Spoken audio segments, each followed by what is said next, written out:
Assalamualaikum warahmatullahi wabarakatuh. Perkenalkan, nama saya Mira Septina, NIM 2001052020 dari kelas 2D di 3 Teknik Telekomunikasi, mata kuliah Sistem Telekomunikasi. Baiklah, saya akan menjelaskan soal-soal dalam HER UTS mata kuliah Sistem Telekomunikasi. Untuk soal yang pertama, yaitu jelaskan perbedaan sistem telekomunikasi analog dan sistem telekomunikasi digital. Untuk perbedaannya, yaitu pada sistem telekomunikasi analog, itu berupa sinyal informasi yang dikirimkan dalam bentuk analog atau kontinu. Sedangkan untuk sistem telekomunikasi digital, itu sinyal informasinya yang dikirimkan dalam bentuk digital.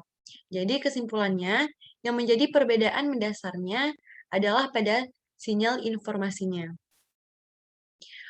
Untuk soal nomor 2, yaitu jelaskan kenapa penerimaan sinyal digital lebih baik dari penerimaan sinyal analog.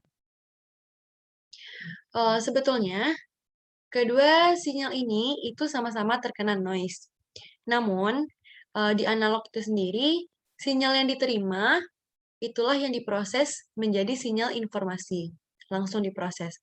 Berbeda hal dengan digital, sinyal yang diterima itu akan dibuang dan yang diambil hanya bitnya saja. Sehingga sinyal yang diterima akan sama dengan sinyal yang dikirimkan. Selanjutnya, untuk nomor 3, jelaskan kenapa semakin besar nilai M pada modulasi M-ARI digital membuat transfer data menjadi lebih cepat dan bandwidth-nya semakin kecil. Oke, untuk M itu berupa bit. Semakin besar nilai M, maka otomatis semakin besar pula bitnya. Maka proses transfer data pun akan jadi lebih cepat. Contohnya BPSK. 1 bit dikirimkan dengan 1 fasa berbeda. 1 simbol membawa 2 bit. Maka semakin tinggi nilai M transfer, maka transfer itu akan lebih cepat. Nah, MRI itu sendiri itu turunan dari binary.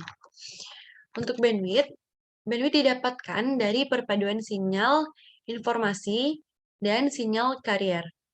Untuk sistem modulasi BPSK, itu dibagi menjadi FB/2.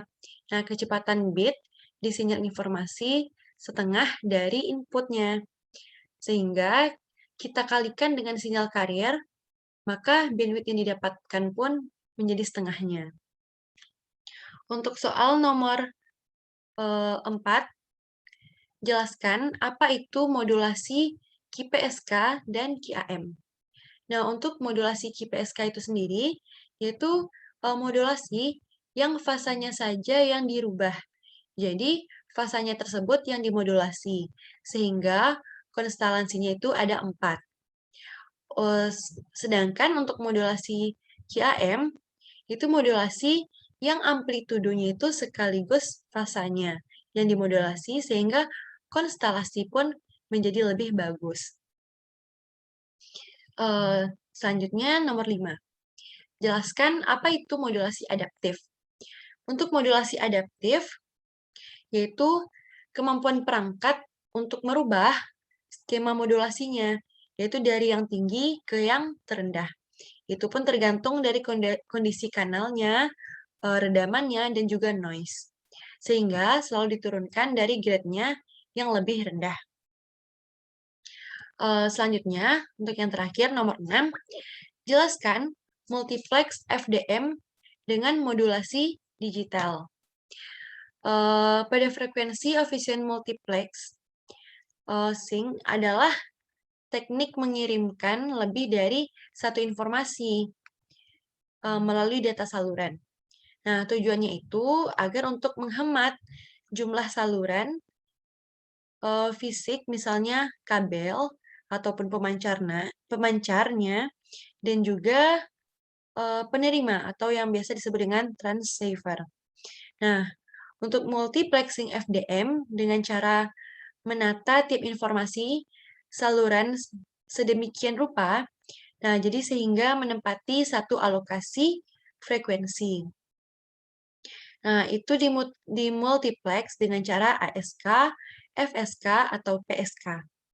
Itu dengan cara sinyal informasi digital dimodulasi dengan frekuensi carrier yang berbeda, kemudian digabungkan ke dalam satu saluran yang sama.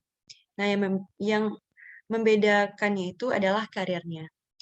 Nah, demikianlah penjelasan saya mengenai soal HER sistem telekomunikasi. Saya Mela Septina. Terima kasih. Mohon maaf apabila ada kesalahan. Saya akhiri dengan wabillahi taufik wal hidayah. Wassalamualaikum warahmatullahi wabarakatuh.